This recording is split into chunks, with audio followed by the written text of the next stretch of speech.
Bonjour et bienvenue à notre nouvelle question de la semaine destinée à vous aider à réussir votre examen de certification professionnelle de l'ISACA. Aujourd'hui, notre question portera sur le domaine 3 du CISA et plus particulièrement sur le succès du développement en offshore de logiciels, pratique couramment utilisée dans de nombreuses grandes entreprises.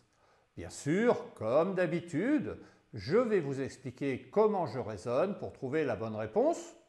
Voyons donc sans plus attendre de quoi il s'agit. La question est la suivante. Lequel des éléments suivants garantira le mieux le succès du développement offshore d'une application métier? Réponse 1, des pratiques strictes de gestion des contrats. Réponse 2, une bonne sensibilisation aux différences culturelles et politiques. Réponse 3, un cahier des charges détaillé et correctement appliqué. Et enfin, réponse 4, une revue post-implémentation. Cette question n'est pas si simple qu'il peut y paraître. Et je vous sens en pleine hésitation. Alors, prenons un instant pour réfléchir ensemble à cette question.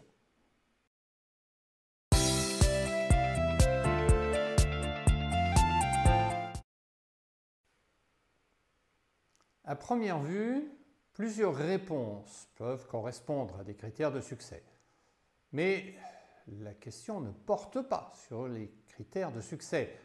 Elle porte sur le critère qui garantit étant le mot-clé, le succès d'un développement offshore.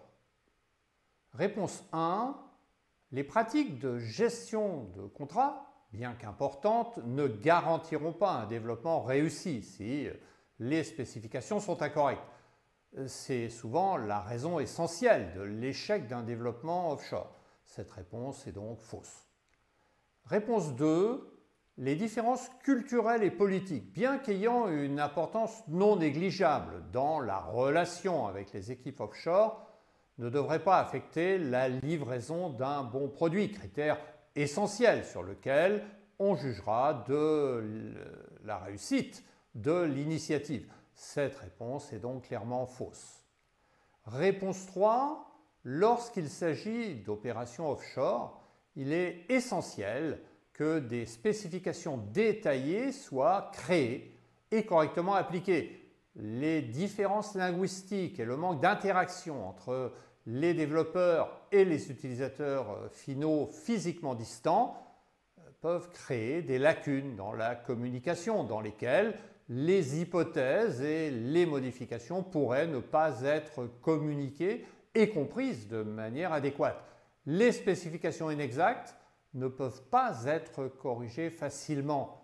C'est donc un critère prioritaire pour la réussite d'une initiative de développement en offshore. Cette réponse est donc correcte. Voyons maintenant la réponse 4. La réponse 4, bien que cela soit important, la revue post-implémentation arrive beaucoup trop tard dans le processus pour garantir la réussite du projet. Le projet est terminé au moment de la réunion post-implémentation. Elle ne permet donc pas de garantir la réussite du projet. Elle permettra de vérifier si le projet est un succès ou un échec. Donc cette réponse est fausse. Et par conséquent, c'est la réponse 3 qui est la bonne réponse à cette question. Si vous avez trouvé cette vidéo utile, n'hésitez pas à cliquer sur le bouton like et à nous laisser un commentaire. Vous pouvez aussi vous abonner à notre chaîne pour plus de contenu sur la gouvernance, la gestion des risques et la sécurité de l'information. N'hésitez pas également à visiter notre site web www.dta4pro.fr sur lequel nous vous proposons de nombreuses ressources complémentaires pour préparer à votre rythme et réussir votre examen de certification professionnelle dès votre première tentative. Pour ma part, je vous remercie d'avoir regardé cette vidéo et je vous donne rendez-vous mardi prochain pour une nouvelle question de la semaine. D'ici là, Passez une bonne semaine et à très bientôt.